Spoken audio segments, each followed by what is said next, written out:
Welcome to the Finance Marketing Podcast, a show that empowers finance professionals to market their businesses in ways that feel good and actually achieve results. I'm your host, Hillary. I've been working with folks in financial services to develop marketing strategies that work and create results-oriented marketing content since 2020. And I've learned a lot about what works in finance marketing, what doesn't work, and where financial services pros get stuck. Join us each Friday as we explore real, effective ways to market your finance business and connect with folks who truly embody your ideal clients. My guest this week is Julie Pinkerton, CEO and creator of ClientFirst, a national networking platform designed to revolutionize how independent professionals in law, finance, tax, insurance, and trust services connect and grow their businesses. With a deep understanding of the challenges advisors face in finding ideal clients and building meaningful referral relationships, Julie developed ClientFirst as a modern digital little black book, a curated community that makes collaboration easy, efficient, and effective. Under her leadership, ClientFirst empowers professionals to enhance visibility, strengthen client trust, and create referral-driven growth through genuine strategic connections. Julie's mission is to help advisors stop wasting time on outdated networking tactics and instead focus on building the kind of relationships that transform both their careers and their clients' lives. So this was actually our second attempt at recording this episode. Technology was not on our side the first time, but I'm so glad that Julie and I made it work because she brings such valuable insights about networking in today's digital-first world. In this conversation, Julie and I dive into why networking remains absolutely critical for financial professionals. It is the solution to virtually every major challenge advisors face, from growth to retention to succession planning. We talk about the surprisingly simple ways you can make yourself instantly more referable, starting with something as basic as having an up-to-date professional photo that actually looks like you, and defining a specific niche that makes it easy for people's brains to recall you when opportunities arise. Julie also shares why geography no longer matters in our post-COVID world and how advisors can find the absolute best fit professional to refer to their clients based on experience, credentials, and values rather than just proximity. And we explore a pretty fascinating concept about behavioral analytics and communication styles, why advisors often only connect with one person in a couple, and how that creates a mediator translator trap that kills deals and referrals. So what I loved about this conversation is how Julie addresses both the psychological barriers to networking, like fear of client poaching, and provides concrete, actionable strategies to overcome them. So if you've ever struggled with building a strong referral network or felt like networking is draining rather than energizing, this episode will give you a new way for creating strategic relationships that actually drive business growth. So without further ado, let's dive in. Julie, I'm so excited to have you join me today on the Finance Marketing Podcast. How are you? I am good. I'm so happy to be here, especially after our last attempt. Me too. For all of our listeners, this is our second attempt. Technology was not on our side the last time we tried to record, so It's not our friend. we figured it out though. Well, Julie, could we just start with a little introduction of who you are and what it is that you do? Absolutely. I'm Julie Pinkerton, and I'm the CEO and founder of EvoZen, and we have a national digital platform that's called ClientFirst. And the sole goal is to be able to make it easy to remove all the friction when it comes to networking, all of the, the painful approaches, all of the, worries about people taking each other's clients, etc. And the easiest way to think of us is that if Angie's List and LinkedIn got together and had a love child, that would be us. I've never heard you say that before. I love that. But yes, we're the professional version of all of that without all of the downsides. I love that. So it's a place for professionals to come and meet other professionals so that they can serve their clients the ways that their clients need to be served.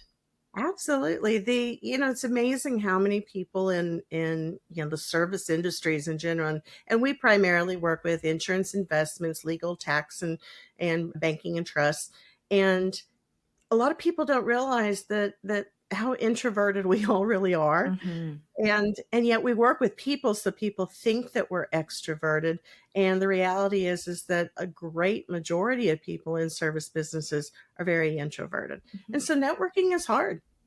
It's just really hard for them. Absolutely. I've actually never really considered that or thought too hard about that, but I think it is so true. I mean, I'm in a service business and I'm a huge introvert. I don't know if you would consider yourself an introvert too, but I think so many of us, especially now, it's so nice. A lot of us work from home or in small offices, and it does feel really good from that perspective as an introvert, but we are in people businesses and we need to be connecting with people. And the thing about it is that, these people are fabulous at what they do, Mm. but it's, the big rub has always been, those client facing interactions, going deeper with clients. And that's challenging for a lot of people. Absolutely. Well, let's talk a little bit about for service-based professionals, why is networking so important today in 2025 and beyond? When we were putting together the platform, one of the things obviously that we were looking at is what are our customers' biggest problems? What do our clients face every single day? And of course, when you take a look at all of the big problems that are in, the industries that we serve, you'll find, of course, everybody wants to grow, but some people forget that you need to add some profit in there. Mhm. We have done a far better job about being able to recruit for women and minorities to be able to bring more into the business. Unfortunately, there's been a struggle to keep them in the business, or what I like to say is that they can achieve the gravitas necessarily to feel comfortable to stay. Mm. And so they're walking out the door as fast as they're coming in. And then of course we've got in these businesses, most of them are male dominated, most of them are older advisors, and a lot of the folks are finding out that their firms just aren't worth what they thought they were, and they're ready to retire. Mm. And so, any of those problems on their own is huge, and we've got a lot of people that are working on those and making progress.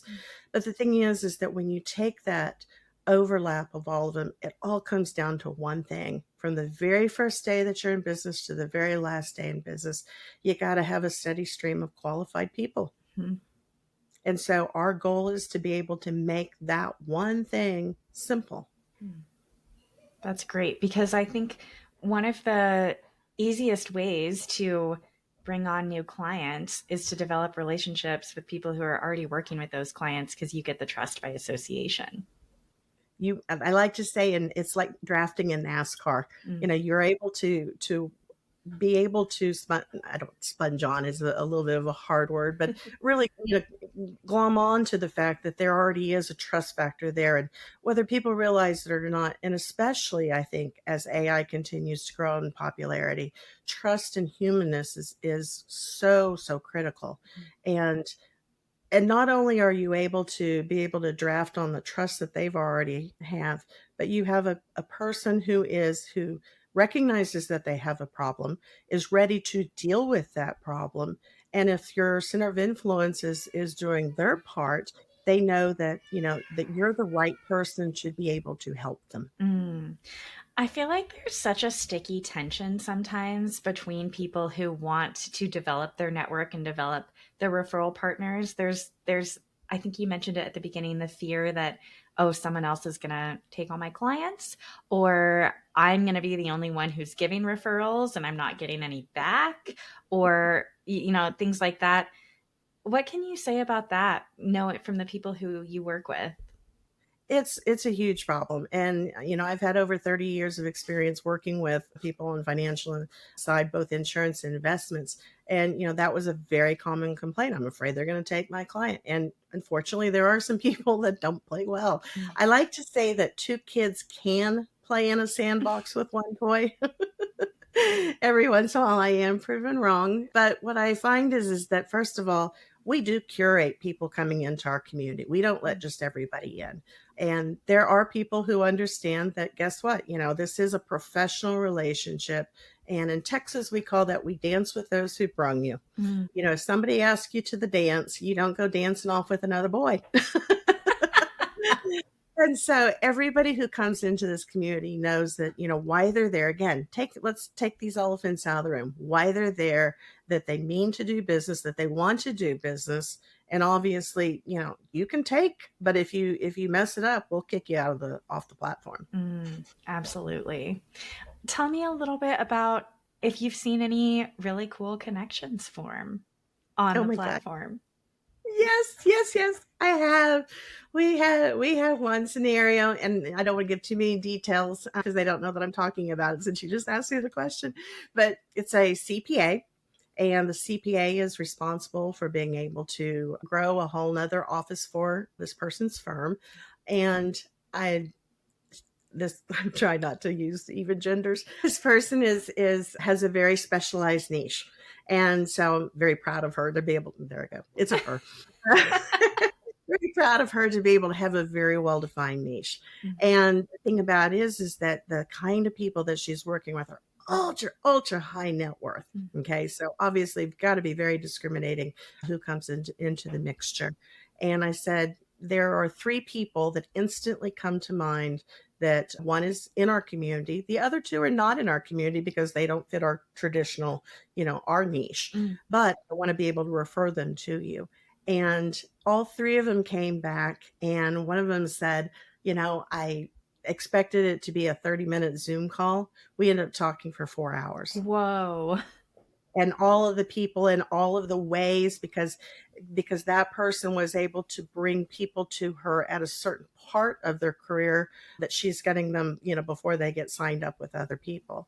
And then an insurance person, I made the introduction. Again, they had a similar kind of response in terms of how well they connected. But not only that, though, but he came back to me and he said, I'll be really honest with you, Julie. I didn't know that you could bring me the kind of client that I really wanted. I was blown away. Wow.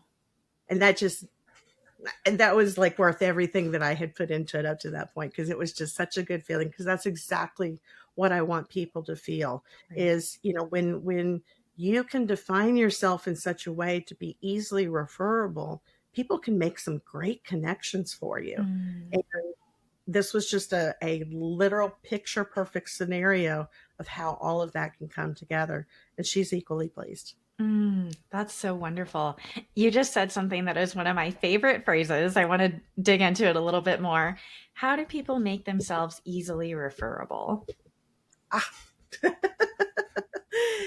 It kind of goes back to the whole networking thing. There's things that we know that we don't do, but there's also things that we think we know that we don't realize we really don't know. No one really teaches you how to be referable. Okay. And so that's one of the things we work hard to be able to do. The very first and fastest thing that you can do to make yourself instantly more referable is to have a really good professional picture. And the reason I say this is that so many people, again, remember, people are working on a subconscious level when it comes to this, especially when it comes to video. Okay. Because they don't have all of their usual clues around to be able to see, to be able to get that feeling of whether you're trustworthy or not. And so the thing is that, if they see your picture on, let's go with LinkedIn, see your picture on LinkedIn and, lovely, lovely picture, but then you come on screen and you're clearly 20 years older. Yes. Or, just you don't look anything like your picture. Okay. They already know you've lied to them. And your conversation never gets better because there's always a little thought in their head. Oh my goodness. Are they lying to me? Because they've already lied to me once. Right. And people can make all the adjustments in the world when it comes to, did you change your hair colors, your hair longer or short, or, the whole nine. But when there's clearly you're trying to hide something, and yeah, we all are critical of our own pictures. But I have found that, I take a new picture every single year because, we do change. And I think it's just that important to be able to, create that bond of trust at not only a conscious level, but an unconscious level. And it makes a huge difference. Oh, I love this point so much, Julie, because I don't really hear people talking about this, but I think it is so important. We have to work so hard to build trust with people online because they have so many options. There's so much coming at them. There's so many bad players out there, right? That have taught them, I can't immediately trust everyone. We don't want to give them any reason at all throughout the process of getting to know us to lose even just a little bit of trust. It's interesting on LinkedIn, when I get invitation requests, I will not accept an invitation request from someone who doesn't have a picture. I don't either. Yeah. And it's because now you have literally nothing to be able to base. Is this person trying to hurt me or help me? Right. Exactly. Exactly. Anything else that you think is important to talk about in terms of making yourself more easily referable? Yes. Niche markets. Oh my goodness. It is so important. And by the way, I'm sorry, I still call them niche markets. I know people, there's that whole age old niche versus niche. That's why I started with niche because everybody knows what that is, but I still call them niche. But it is so important, and the reason for it is, and it will become even more important in an age of AI. Because think about it, AI is just data. It's looking for other data and to be able to put together. It's a connector. Okay. And so if it can't find the data because it's buried in all the generic terms, you're not going to be found. So an awful lot of people in the financial services, this is especially bad. It's not quite so bad in terms for my CPAs and attorneys, but you'll see on their website, we serve individuals and businesses. Mm-hmm. That's In other words, everyone. everybody. For everybody. Yes. And people are so afraid that if they start scaling back, that they're going to miss out on, the ultra client. Okay. And really, this goes back to that fear is based upon the fact that they don't know how to go network to find their ideal client. But I always use the example of I love photography and I love dogs. Okay. So if I were to go to someone and say, do you know someone who can take a picture of my dog? People are going to think of a ton of people because they know a ton of photographers. But again, we're all working at a subconscious level. And what starts happening is there's so many people that come to mind. Now they're trying to slice and dice and figure out who's the right person to be able to refer to you. And at some point, their brain just, says, sorry. And so they say, oh, well, here's a couple of names. Those aren't really referrals. Okay. Those are cold. They might as well be cold. You could have found that in the yellow pages, Right. or whatever we call them these days.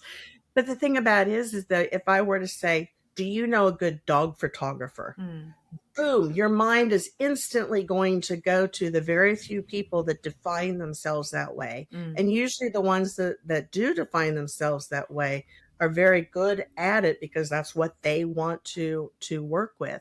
And they will come up with the right name and they will go out of their way to be able to make that introduction for you because they know for sure that they're introducing the right person to you. Right. And it's a complete game changer when you actually can create a niche. And you don't have to only work with that particular niche, but if you can market and brand yourself working with a specific group of people, you'll find you don't need anybody else but that group of people. Right, right. Well, and it brings to mind something else for me, continuing with this dog photographer conversation. I really love this example. I've never heard it before, but I think it would almost allow the dog photographer to maybe charge a little bit more for their pet portraits because you can assume, well, this person is going to know how to pose my dog and they're going to know how to get my dog's attention and keep my dog's attention. And they're going to come with treats, right? To like make sure that the dog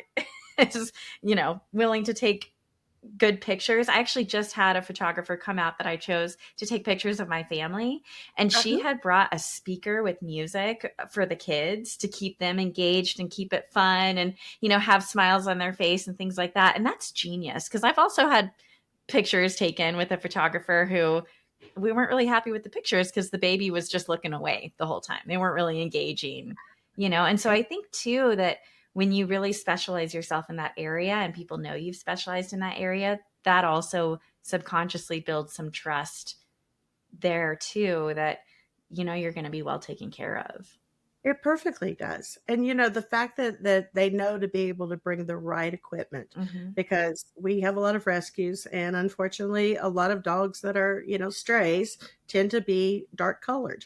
Dark colored dogs are very hard to take a good picture of because the black fur just absorbs the light and so they end up looking dull. But if you put the right filter on, that immediately solves that problem. Right. But not every photographer is going to carry that particular filter.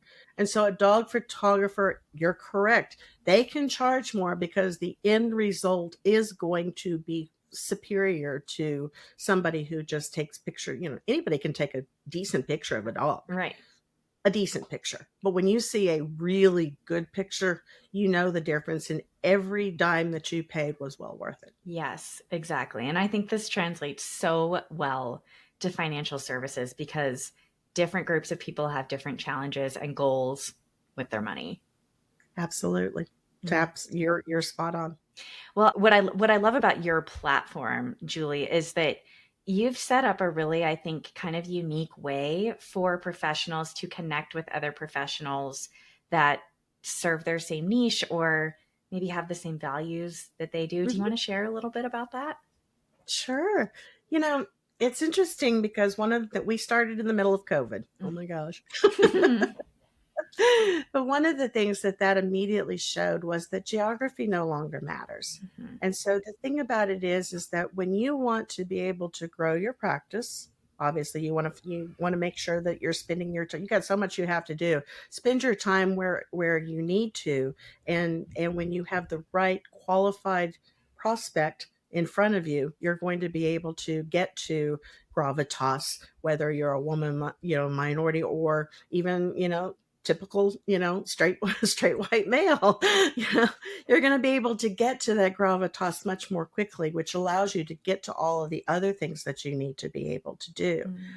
Not only that, though, but in the past, most of the time, people just automatically give, 2 or 3 referrals. Why? Because they want to be careful that they give you someone, if something goes wrong, that person chose out of the 3. So it's not the referring person's fault. Mm. Okay. Sometimes, broker dealers and the firms that people work for, they have rules in terms of, how many people that you need to give, referrals out for. All of this comes back to historically, people have been looking for on a geographical basis. So, who is the person who is within 10 miles of XYZ address, 25 miles, 50 miles in some case? And of course, it comes up with a group of people, but you don't know anything about them. Okay.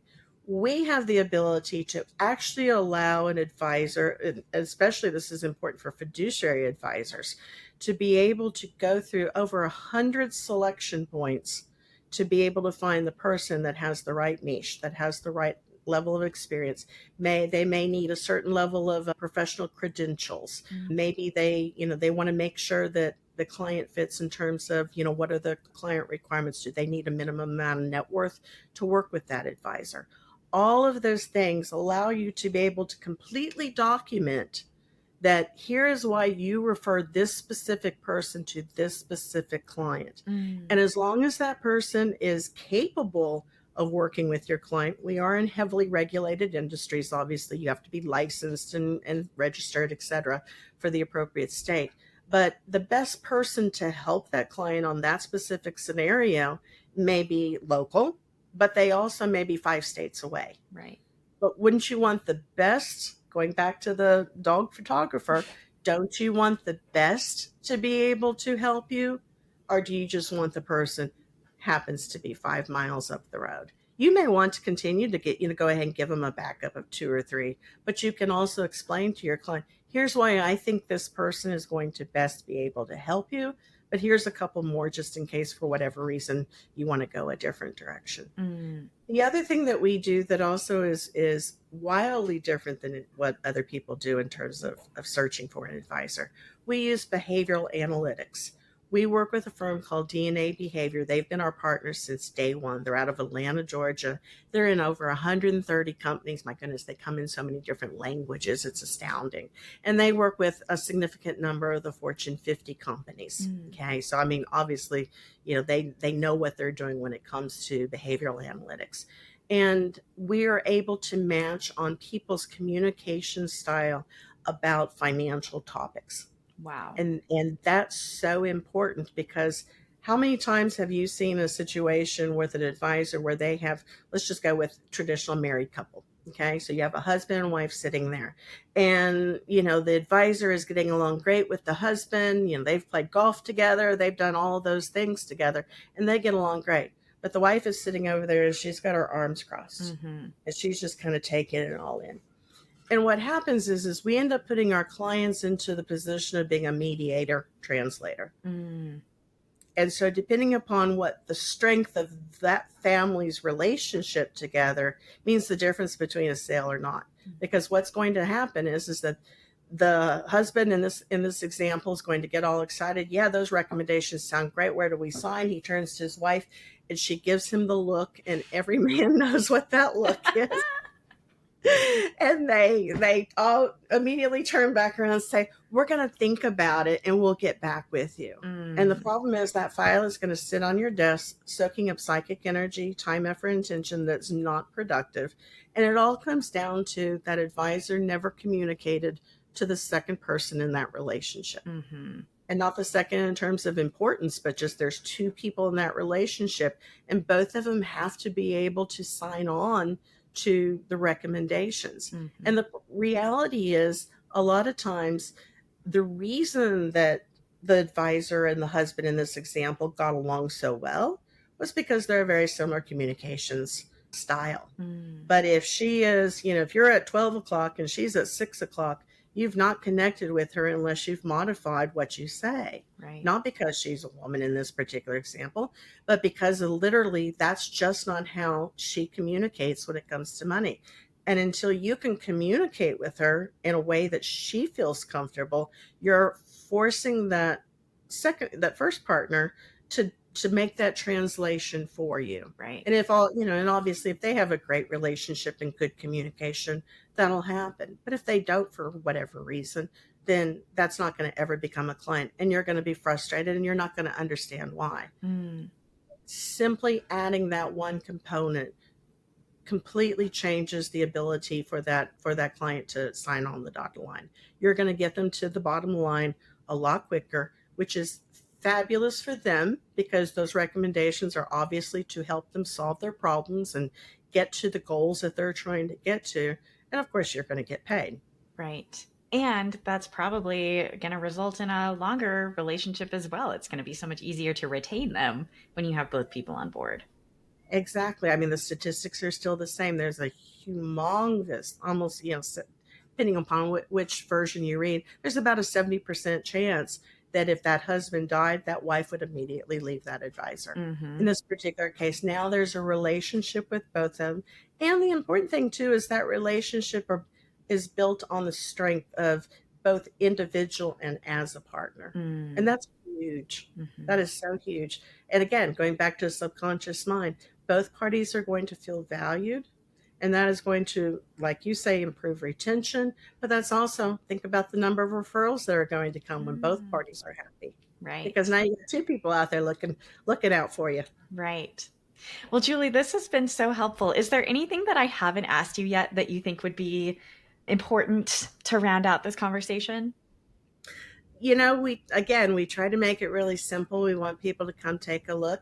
You're able to come onto our website at www.connectwithclientfirst.com and be able to take a look around. On that front page, you'll find a couple of demos. It'll show you, what it's like to be able to work with the platform.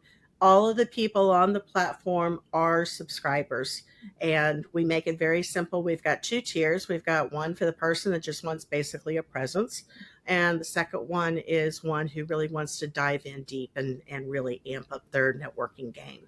And we do make it easy, though. You can try either of them for 30 days for free and be able to see if you like it and if you want to stay and be able to actually understand and do your networking the right way. Fabulous. I love that. I'll link to all of that in the show notes. Thank you. Otherwise, if people want to get in touch with you or learn more about you, where are the best places to do that? You bet. You can find me at julie.pinkerton at evozen.com. And that's E, V like Victor, O, Z like zebra, E, N like Nancy. It's amazing what people will try to call it.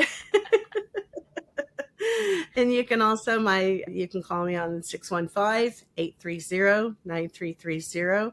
And we really love to be able to talk with people. And some people come on the platform, some people don't, which is, again, we curate people and obviously they're curating us.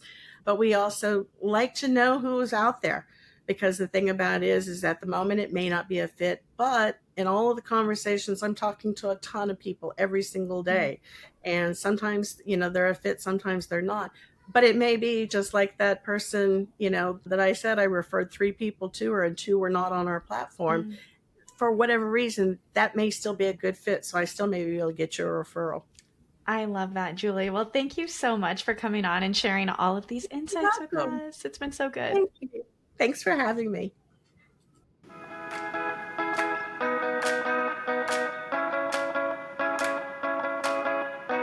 Thank you so much for joining us on this episode of the Finance Marketing Podcast. If you're eager to market your business in a way that feels good and actually gets results, sign up for the Finance Marketing Podcast newsletter in the show notes so you never miss another episode. If you liked what you heard today, please be sure to subscribe to the show on your favorite listening app and leave a review on Apple Podcasts. We'll see you back here next Friday.